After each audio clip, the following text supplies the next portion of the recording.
Piyush, thank you very much for being interview 166 on our first time leadership journey. I want to thank you for your willingness to share your leadership experience with us. Why don't we start off with you sharing with us, how did your first time leadership journey begin? Well, it's kind of hard to say what the first leadership journey was, but I think I want to go back to high school. And so there's some people, I'm not even sure where the organization started from. They wanted to create an organization for leadership training. In fact, it was called Leadership Training Society.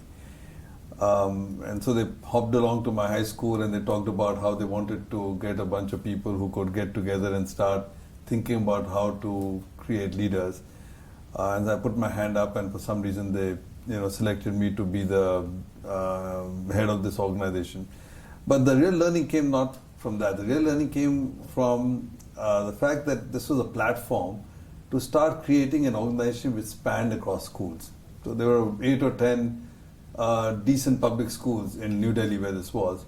And over the next year, we were able to put together a platform which I created to bring in bright young students from some of the other schools and create a society that we could all work with. Now, the power of that was great because I had zero influence and zero ability, in fact, even to reach the other schools. So how to find the people in the schools, how to convince the administration in the other schools that this is a good thing, to launch a similar society in their school, then to create the programs. We created an inter-school debating competition, inter-school festival competition, and so on. This way we created platforms to bring people together. And then you have to start thinking about an agenda. So what do you do if you really want to get people to gain in confidence, stature, learn to be leaders, learn to work with people? So over a couple of years, this is probably my first leadership journey.